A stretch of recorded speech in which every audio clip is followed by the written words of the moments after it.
Well, that's not a great way to introduce a podcast. If you're an organization and your vision and or mission or your principles and or values are not clear, like this is a podcast for you. Period. Yeah. All right. What is that? Stormy, you started with this FISH acronym that I thought was very interesting. But also, I think you said vision and mission are different. Principles and values, they are different. Are they different? I mean, according to Google, they're different. Oh. So, I mean, the main difference between values and principles is that principles are based on a person's values. Yeah. Right? And so values are qualities or standards that govern the behavior of the person, and principles are rules or beliefs that govern our actions. So values govern our behavior. So it's almost, I think, almost like internal as far as principles or rules or beliefs that govern our actions, almost like external.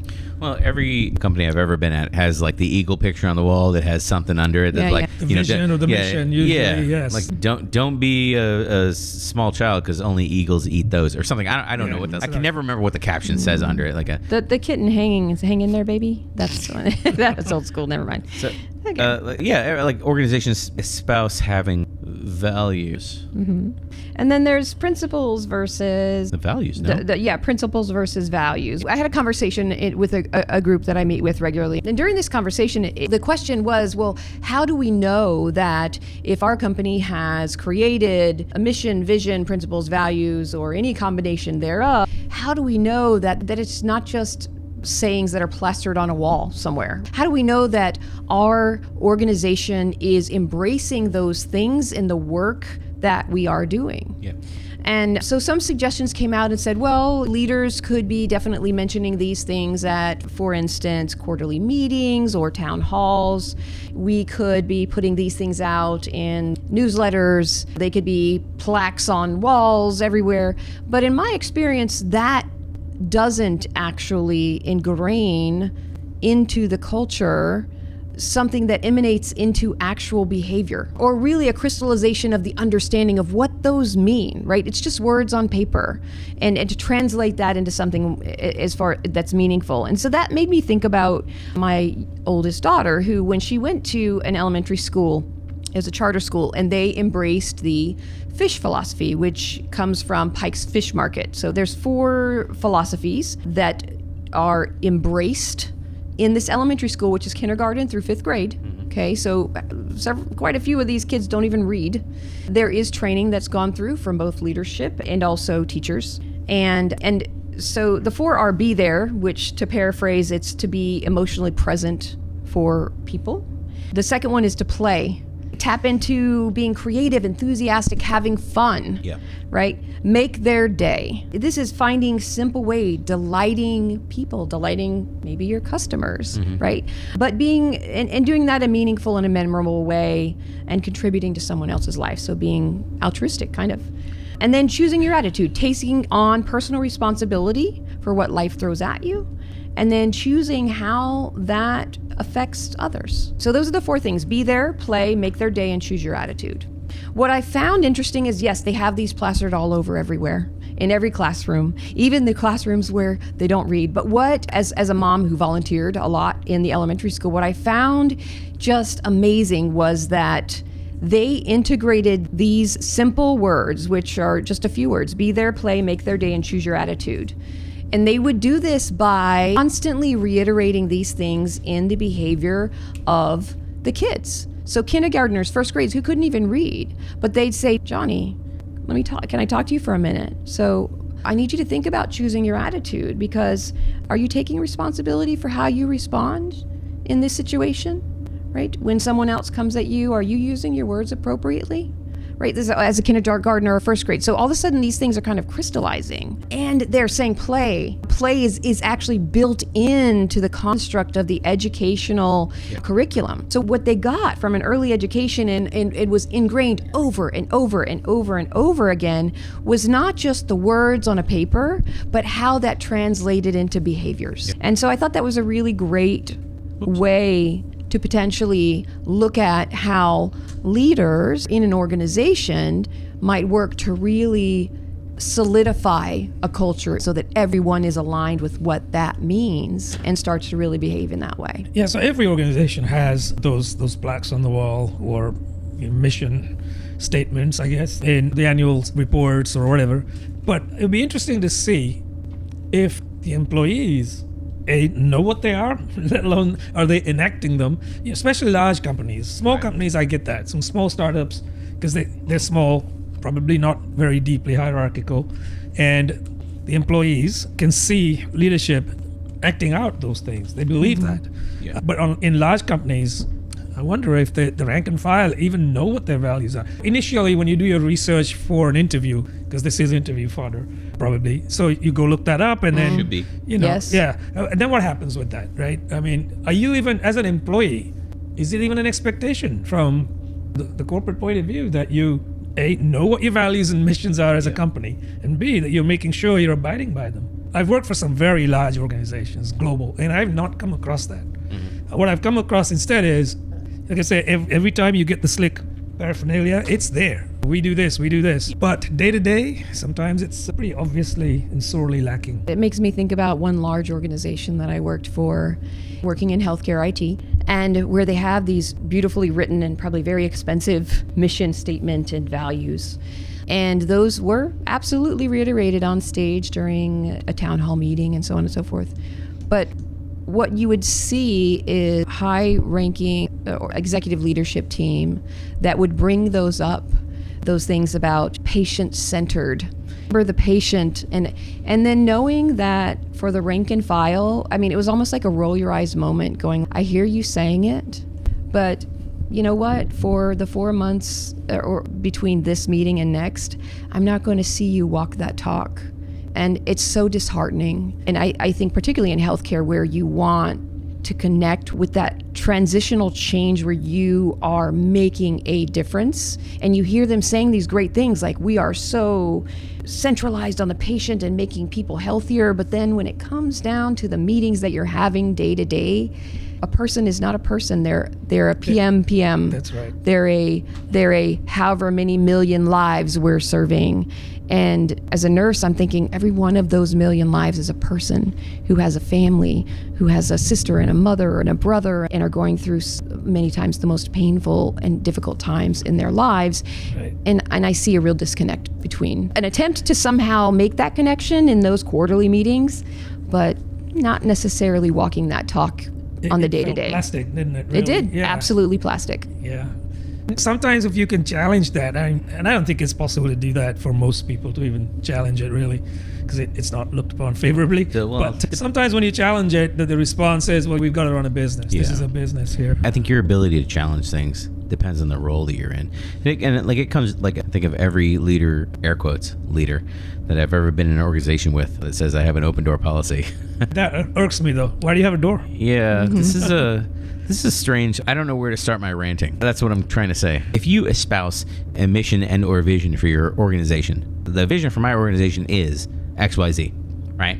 The first thing I'm going to do is I'm going to say, well, I'm going to look at what you're doing and how the leaders in your organization are living, and I'm going to compare it against your mission and or vision. And the way that you react when I ask you about the disparity, hey, you say that in your organization, everyone is expected to bring their real self to work. But when I bring my real self to work and I'm a real fierce introvert and it's difficult for me to ask questions, and I trust the people on the team and I bring up and ask questions, but then you just stomp me down, after a couple times of that, I'm going to go back to altering my personality to fit into the social circle. The introvert-extrovert thing is like where I've seen it the most, especially in product management. Because I have seen product managers who are introverts, but a lot of product managers I've dealt with are not introverts. Not at all. They like people. They want to be around people. They're big, boisterous personalities. You know what I mean? That lend themselves to like the sales personality that I think of. I'm not bad. I'm not bad. I'm no salesman, but what were we talking about? The reason I brought that up was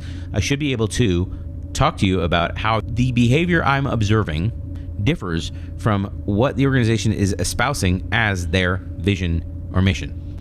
If your vision as an organization is to be the best or to accomplish whatever goal at X, but everything I see in the things that you're trying to develop and where your executives are pushing in the organization are in Y direction, I should be able to say, hey, everything we're doing is in Y direction. It doesn't have to do with X. That conversation in the organizations I've been a part of, how that's handled tells me if this overarching mission vision is just placards on a wall or if it's real and deep-seated in the culture. Sadly, the majority of places I've been, they're just eagle pictures on a wall. Sure. Yeah. Right in the reception when you walk in. And when you go past reception, all of that is just like... And not only are your opinions not appreciated, but they are unnecessary. You're a troublemaker. And yes, and you are a troublemaker that HR will now add things to their file because those are the people that protect us against troublemakers. So if you're not seeing people, especially in leadership, exhibit the behaviors that align to those values and missions, that's a big red flag. Because what happens inevitably is people that are directly below them, like immediately below, would be mimicking that behavior. Sure. Right? Yeah. So if you're not seeing that, that's an issue. I we may have covered this in the podcast at some point, but I was on a flight to London, and when I get there, 6 o'clock in the morning, it's like really tired, waiting for my bag to arrive. And this guy stands next to me and says, "How's your flight?" It's a casual conversation. All right, that was a long, boring flight. Seats are uncomfortable. Other than that, it's not so bad. Well, little did I realize at the time who this guy was.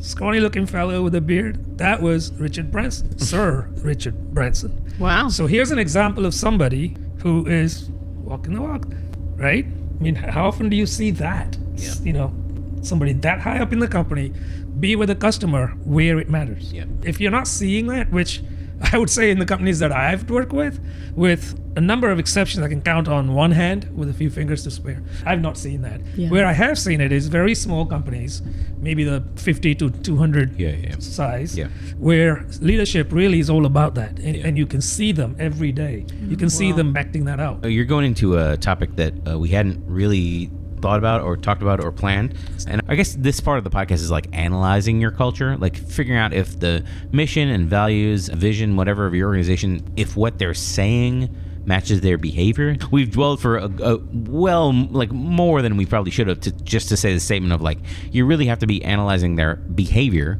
against what they're saying and comparing the two to say the better leadership teams in organizations will get on the same page about what their values are, and they will repeat it on a regular basis in every meeting they're at. That's the same thing they do with vision. In the John Kotter Leading Change book, they tell you the way to get everyone online with a vision is you need to let everyone know what the vision is, which means that everybody that's on your leadership team needs to be constantly repeating that vision and finding a way to make it part of every conversation they're a part of for the future while that vision lasts. So taking that and putting it aside for a second, when you're an employee, not only are you paying attention to what people are saying, because obviously you're hearing the same thing over and over again, right?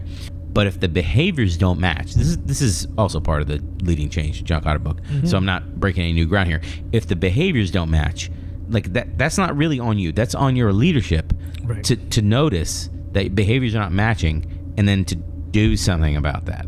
This is all a leadership issue at this point.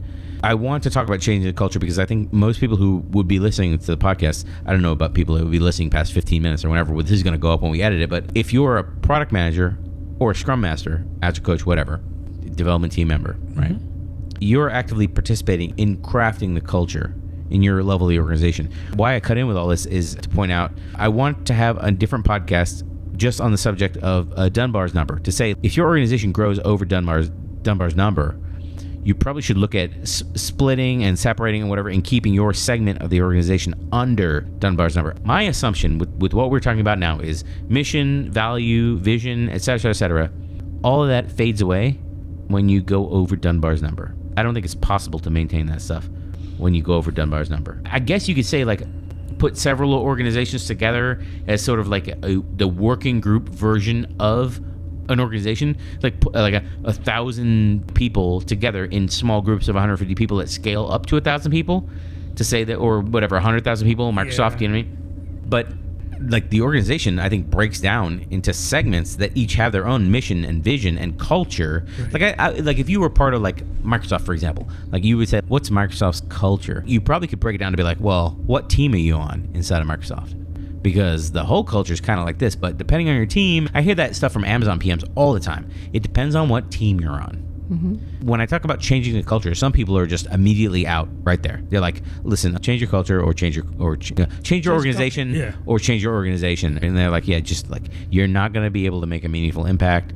Or if you can, it's way past your pay grade and it's way not worth your effort or whatever. Just cash out, go to another company, get your 20% pay bump or whatever, and don't deal with it.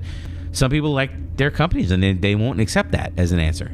It doesn't matter which role you have. To your point, if you're a developer, product person, scrum person, it doesn't matter. I think you have the capacity and the potential to influence the organization's culture. You just don't realize that you have that because you feel like your hands are tied. Yep. You feel like you're in a box and you're being told to stay there. But little by little, you can actually influence the culture. And you start by embodying those behaviors yourself. That's where it starts. It starts with you, right? And then with your team, when they see you doing something that aligns to the culture or the mission, right? That aligns to the principles that the company stands for, they're more likely to follow suit. Just the opposite's true too. If you're deviating away, then they think it's implicitly okay to do that because you're doing that. So I think what I'm saying is people mimic the behavior of those around them, especially if you have strong personality, but leave that out for now. If everybody was doing this, do their little part, we're all ants, right? Just so if you do that, then I think you can shape the culture. It may take a little time, depending on how far you've got to go. But I mean, really, in large organizations, does everybody even know what their mission statements are? If they don't know, then right there, leadership have failed because they just slapped it on the wall and that was it. I think that actually in the large organization, it is possible to have these kind of subcultures with some variation or interpretation of mission, vision, values that still do filter up to meet the overarching corporate mission, vision, and values, or whatever it is that they've determined. But I think context could create an opportunity for kind of this micro culture to be created, which might expand on, but ultimately should align with and have an understanding and a connection to the overarching organizational mission, vision, values. I think of culture, and I'm going to use the culture, the 3 Ps of culture here, the people, policies, and processes, of the organization. I've been exposed to a lot more negative examples than I have positive examples. Now, if I'm going to give examples of that, oh my God, I said examples about 10,000 times. If I will demonstrate that at large organizations where a segment of the organization is trying to go through a transformation, to be like, we care about what the customer says and we're not going to look internal for what the customer wants. We're going to talk to the customer to figure out what they want. Like all that, when they go through changes like that, it's because somebody external to the organization has been hired into the organization at a senior level and is driving that kind of mentality. And then when that person goes away, that whole initiative goes away with them. But I also want to bring up the one that we were talking about before we started this, which is basically the organization has a mission or values or a vision or whatever, and you have one person in the organization that just seems like everything they do, their behavior, their attitude, or whatever, seems counter to that, and the organization just doesn't seem to do anything about it. In an example, again, from my work experience, it's the lead developer or this architect that just like hates every new initiative, and they just stamp their feet and make it just such a bad time for anyone who tries to change any piece of their little responsibility or their little corner of the market, basically, and they're just real unpleasant to deal with. And you just wonder why is this person still here at the organization? Why is leadership not, I guess, not going to fire the person or whatever? Why is leadership not approached and coached this person to be like, hey, you have a lot of negative attitudes, or you have a lot of territorialism or whatever that is affecting what we're trying to do negatively? Like, what is happening with that? Oftentimes people like that have carved themselves a niche, right? Where they become quote unquote indisposable, really, because the organization has to put up with them, right? Maybe they are the only person that really understands the legacy code, for example. So I think those people have found themselves in a position, or I guess grown into a position, where the organization cannot just outright get rid of them. Yeah. But to your point, why aren't they coached, etc.? I think it comes back to how people are rewarded. They're not rewarded to toe the line and make sure they fall in line with the mission, the cultures. They're rewarded to be there to help with this legacy code. So I guess what I'm saying is that they're tolerated, right? Whether that's overtly done or covertly done varies. But that's what I've seen anyway. These people are there, and the bad side of it is people that are around them mimic their behavior. So the rot will spread, right, over time. Or push back and don't. And I'll contradict that because I've seen the opposite is true and saying Sam is such an a-hole and is being rewarded for it, and my hard work and good deeds are not. And so why try, right? So instead of embracing what Sam does, they say, I'm just going to do what I can do to just kind of get by. What's the new term that's going all over the internet now? The quiet firing. Quiet firing. Yeah, something like that. I mean, so almost it could encourage that. It could. But what I would say too is that you're saying Sam kind of is being incentivized, I would be willing to bet that someone above Sam is being incentivized by Sam's quote unquote success. Oh, for sure. Right? For sure. So there's layers to this.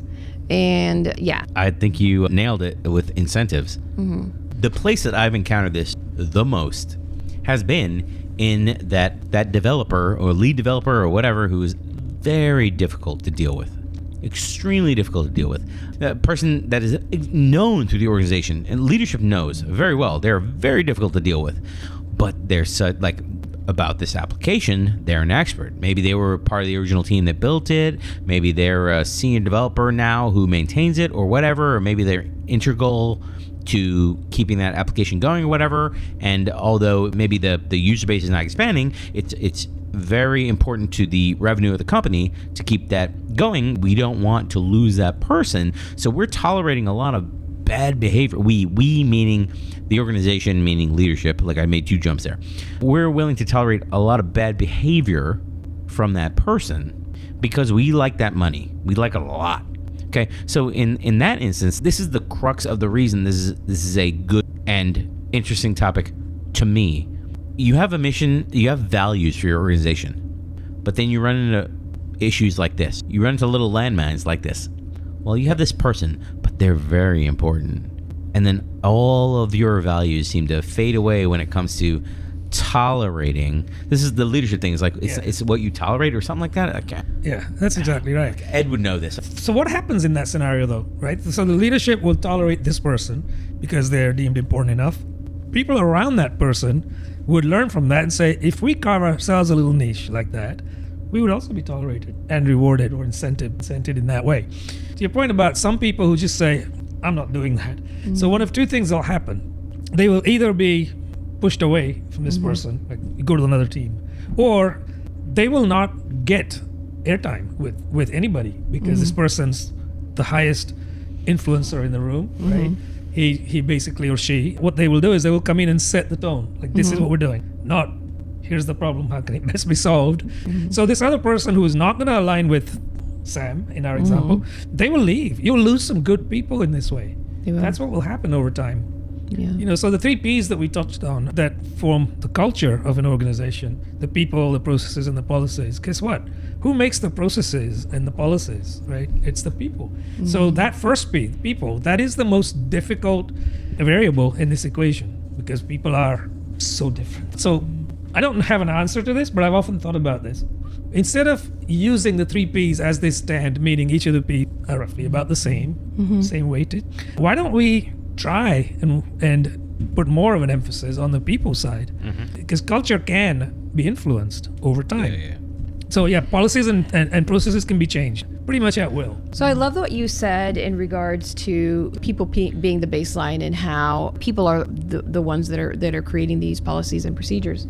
One of the things that I think that may impede the creation of those policies and procedures in a manner in which they would encourage a positive culture is that people are a lot more comfortable with other people like them. So if we actively and very deliberately attempt to make sure that the people who are working to create policies and procedures are representative of a wide swath, all of a sudden now we're creating more diverse policies and procedures, which create a more diverse and inclusive culture.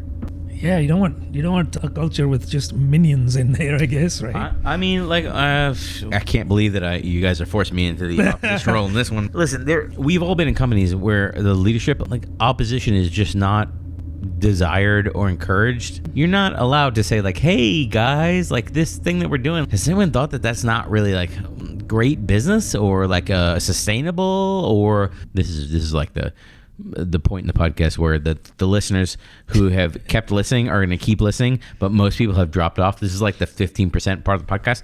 How can they build self-awareness? I guess like that's where I should be going with all this. Like I'm going way out in the outfield, and I'm trying to bring it back in for people to be helpful. For people who don't have a lot of self-awareness, I feel that's who we're talking to right now. We're talking to leaders who don't have a lot of self-awareness. And in the bounds of the podcast, we're talking about Scrum Masters, product people, developers, whatever, and they're the next level up in the organization do not have this level of self-awareness. That's where we're going. That's where you can make your influence. Yeah, so that self-awareness isn't something you can just simply install. No, right? yeah, no, certainly not. Don't double click on the executable and install that. I think what needs to happen is these people themselves need to want to understand that. They should be treating people as people rather than as cells on a spreadsheet, right?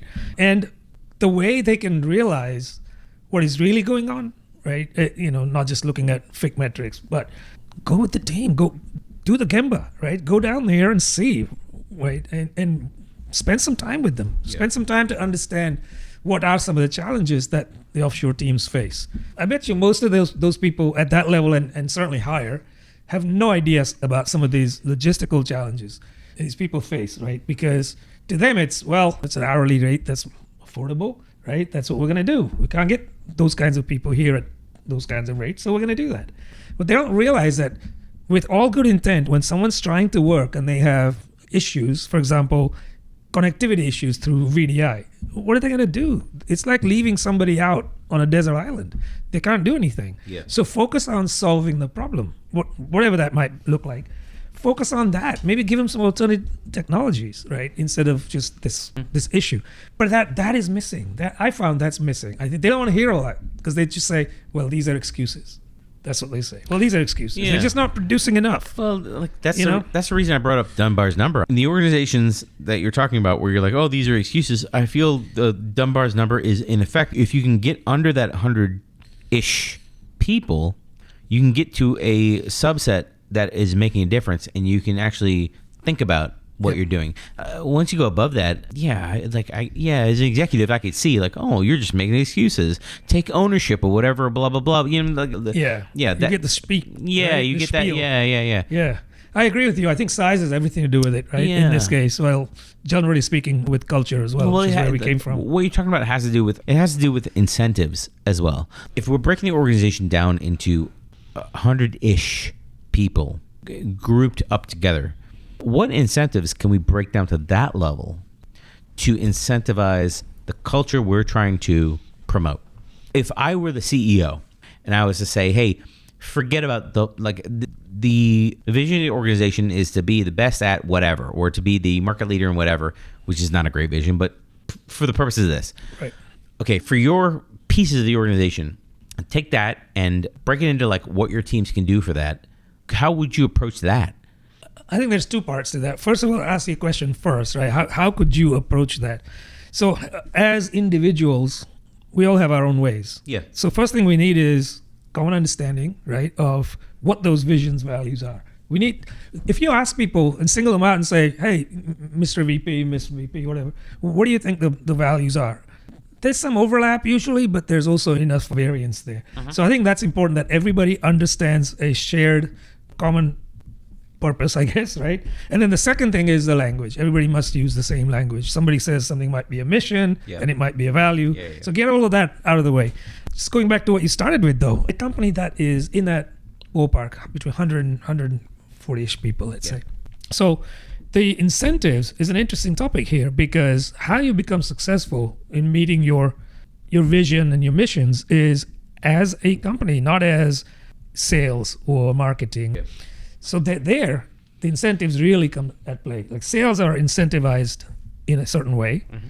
How's your HR incentivized? How's legal, if you have a legal department? I guess at that company's size, you may or may not, right? You may outsource it. You probably should. So, and then you got the producers of your goods, software developers or whatever you're making. How are these microcosms of functionality, how are they incentivized? Is there anything common across them? I would say there's probably very little in common across them when you look at those companies. That's like success. What does that mean? If you don't have commonalities across what you're incentivizing, how are you going to build anything that's common between any of the teams? Right.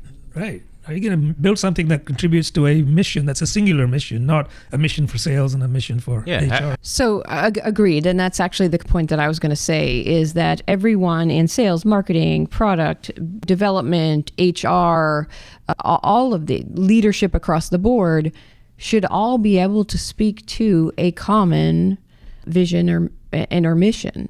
And all of them have a different contribution, but all of them should be able to speak to what are we trying to accomplish as an organization. Mm-hmm. So I have an individual contribution within my team, but my team's contribution to this is going to look much differently from an HR perspective as it does from a marketing perspective. However, the input that I have, it should be working together ultimately towards attaining that vision, that North Star, what we're working towards long term, and what we utilize to create the goals and measure against even. You know, we mentioned leadership and making sure that they're all aligned and I think in solving the problem, but I think there's some assumptions being made there, and are all of them actually wanting, or are they wanting to solve that problem? And I can tell a little story here at one of the worst, potentially the worst company I've ever worked at. And it was different rules and incentives, but absolutely different rules and different cultures for the teams that were onshore versus the teams that were offshore. Oh, yeah. Right? So you spoke about how offshore, they're not really talked to in the same manner. Right. Well, they played by a different rule book, such that they even acted in a different way. They were controlling command. We had two completely separate cultures dependent on whether we had an onshore or an offshore team. And the expectation is somehow these two teams were supposed to work together, sort of. Yep. Yeah, and then that I think comes down to, again, incentives. So you mentioned cost and cost savings regarding the offshore team. So that really is the incentive, I would assume. We want to engage probably as little time and effort into this offshore team that we are going to be able to pay a lot less money to. And we're not expecting them to learn and develop and innovate. We just want to throw them work and just do it. We're paying you, you just do what we tell you to do. Right. Unfortunately, that really, when we're talking about cross-functional, because now they're dependent on this onshore team, and now I just saw calamity. It was so dysfunctional and sad as a product owner who was the product owner from this offshore team, where I wasn't really a product owner or wasn't permitted to be a product owner. Yeah. And I had one onshore developer that was the dev lead, who was incentivized to make sure to do nothing more than to bark orders at the offshore team. Sure. Because he was incentivized to make himself look bigger and better because he was looking to move himself up in the company. And that's ultimately what I realized after being here for a time. And even after bringing this up to leadership and saying, this is an issue. How can we work to solve this? How can we get this offshore team integrated and becoming more self-sufficient and self-organizing and being more independent? And it was just shut down. No. Oh. Yeah, unfortunately, I see that so often, right? So yes, it's the per hour dollar figure that incentivizes corporations to go offshore. Yeah. So what are you doing really at that point, right? And so then what happens is the next level down, which is, oh, well, we need to upskill because we're working on a new technology. But we're not going to pay for contractors to get trained up on our dollar, right? So we won't provide them any training. We will train our FTEs, though. So now you've got this gap, the skills gap, and it widens every day, right? That's one issue that if exists. You're lucky, you're lucky, and they will if they do have any budget for training, because I've been in a lot of organizations where training is an individual effort and is approved on a one-on-one decision-making process. Not a team process, or there's no individual like team level budget for training, a certain amount of money per year or whatever. It's not any of that. It's just like, oh, you can request any training you want on you. And if you don't, under the guise of self-improvement, keep your skills current, right? Because these, for the company to pay for you to get trained up, those they believe are sunk costs, right?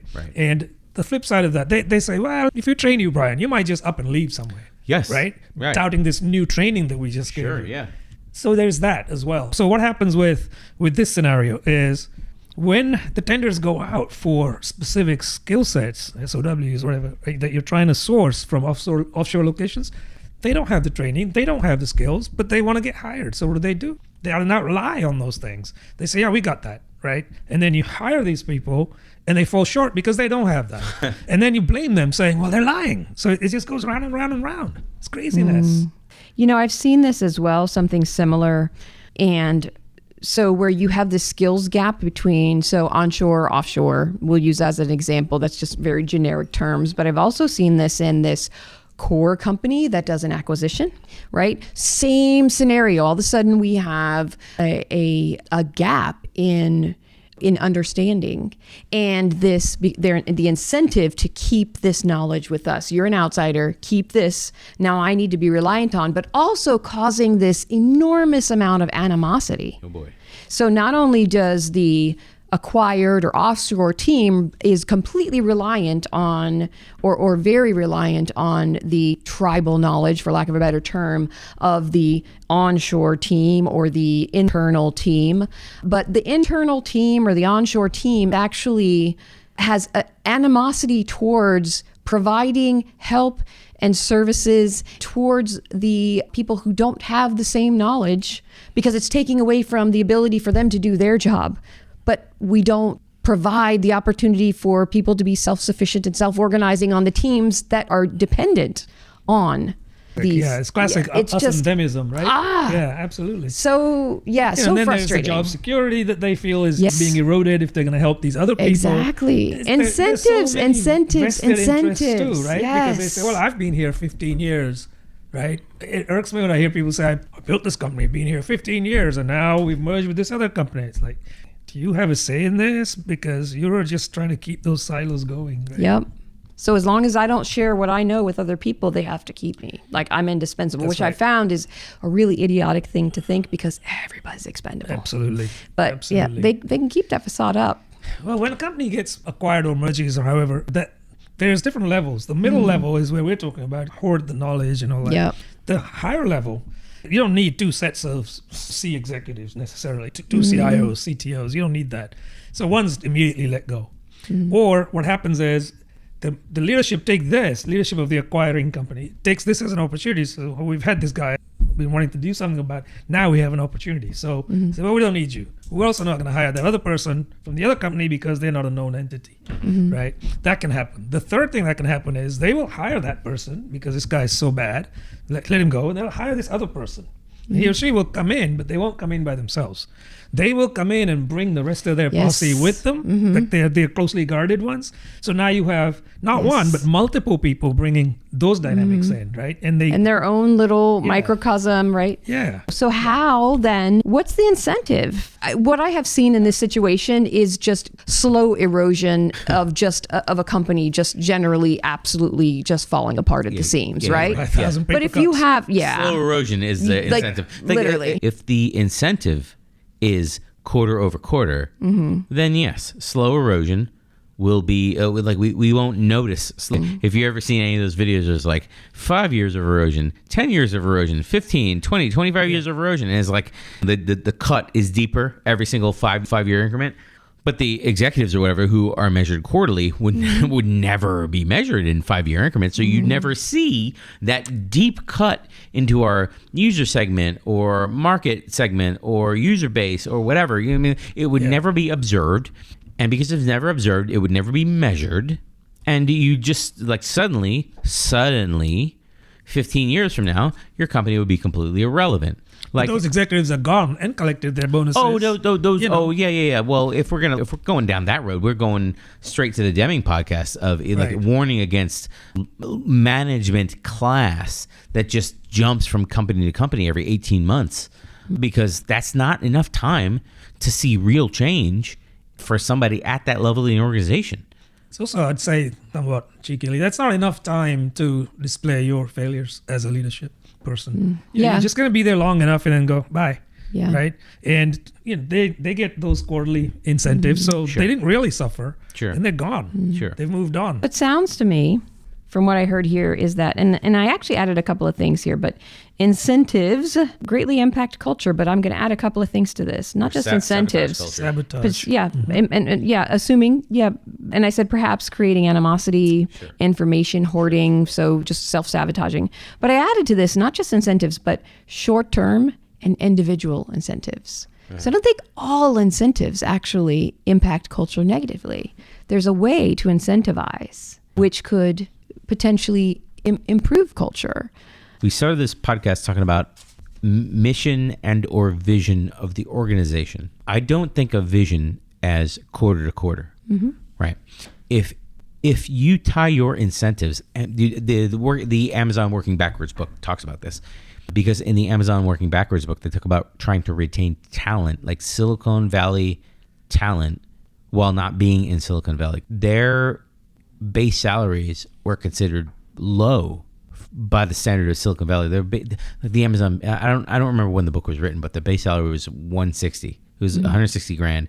Over and above that was given in company stock. The idea was all the value that was given to you in and above your base salary of 160 grand, because that was their cap at the time. Again, I don't remember when the book was written, so I don't know what 160 grand will compare to in Seattle.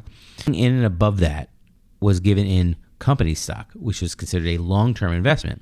So if you're going quarter to quarter, like company stock only the variation is not, it's only so much quarter to quarter. Over a long time, yeah. But if you're thinking about over 5 years, your company, like you're investing in company stock, could be considerable. 10 years, 15 years could be considerable.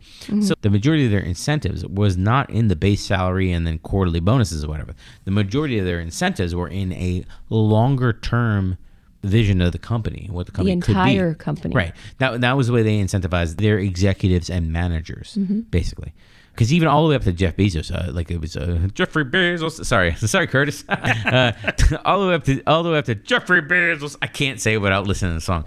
All the way up to him, it was 160 grand. Okay. And that was their cap. I don't know if that really applied to Jeffrey Bezos himself. Yeah, I don't that know. might have been an hourly cap for him. Yeah. I don't know. But that got me thinking about what you just brought up was incentives. If your incentive is all tied to your month-to-month bonus or whatever, quarterly bonus, Individual. even yearly bonus, Right. Even the yearly bonus, get like, quarter, and then third quarter, gotta work extra hard because right. Here it comes. But how common is that though in industry, right? Very common. Exactly, right? Yeah. So Extremely, way more common. it's in Right. the psyche now. Yeah, way more common than giving you your incentive based on here's an object that it can only pay off long term. Yeah. But not just long term, but not individual. So what that also created was a team mentality. So it's not just about me doing well. It's me empowering my teams to do well and their teams to do well, because the better that we can do overall as a company, the better all of us prosper. So there's incentive to be the best leader I can be, to lead leader. You ultimately then learn to lead other leaders, right? That almost creates in and of itself, it fosters this culture. Yeah, I want to jump in. I see Ohm's ears perking up, Yeah. but I want to jump in. I want to jump in before that knows me because so well. I want to drive that back to the most people that would be listening to this podcast, product managers, scrum masters. I want to drive back to that to say, if the measurements that your company is looking out to are relatively sane, I don't know a better way to put that. The scrum master, the product manager look at that is fairly straightforward. Here's the effort that we're putting in, here's the ROI we're getting out, right? The product manager one is the straightforward. The scrum master one is the one that's less straightforward, which is here are the things that the team is trying. There's probably half a dozen things, like experiments, time, complexity, like things that I'm tying to, things that we've tried to affect the culture. right? Because the Scrum Master, I think, is like they have a different outlook from the product person in this. The product person is like, here are the things that we're experimenting with the customers, we're getting feedback on, and we're trying different things. The Scrum Master is the idea is, here's the experiments that we're doing in the culture to see if we can get more ideas, get faster velocity, get quicker response time from more integrated with customers, so more quicker response time from customers. I guess that would be more like collaboration with customers. The Scrum Master has slightly different things. It's like one side is like, how is the product performing? The other side is like, how are the people performing? Yeah, I know what you're saying exactly. It's less tangible though, right? Because for a Scrum Master, you're trying to encourage some level of experimentation. Yeah. That hopefully fosters some innovation. Efficiency is the obvious one, but also effectiveness, right? Which is harder to measure. Yeah. Efficiency with all those metrics that you outlined, you could say that, right? Velocity went up. Not that that's a great thing necessarily, but anyway. So a Scrum Master worth her salt will try and do those things, but then there are counterforces there. Sometimes the team gets shaken up and it's not them doing it. It's the way the teams are structured. You've got a matrix organization that's loaning you people. The process, Yeah, and then they'll just yank those away. And now the Scrum Master can't do very much. Yeah. So Well, hopefully they're trying to. They're trying. Yeah, Their but- hands are tied behind. But let's assume that the company is delegated to the Scrum Master. Hey, you are in charge of monitoring the process and telling us whether we're succeeding or failing, depending on our experiments and different things that we try. And then actually taking that into account and changing their strategy or direction. Yeah, absolutely. So that feedback from the Scrum Master assume can have a very positive impact there, right? Because they're giving evidence-based results. Like they're saying, we tried this and here's what happened, right? So overall, it is up to the leadership, management, to give the Scrum Masters enough rope to work with. It's like, go ahead and experiment. It's okay to fail, right? But what have we learned from that failure? As opposed to, what's the opportunity cost? When you did that, you could have been doing something else. Increase velocity. So there's two diametrically opposed viewpoints there. But savvy management leadership, they will say to the Scrum Master, you are there. So figure out what works better. Let us know. And if what's standing in your way are these procedures and policies that have been put in place, then they should be open to changing them. If you like talking about culture, you should subscribe to this podcast. Absolutely. Smash that like button.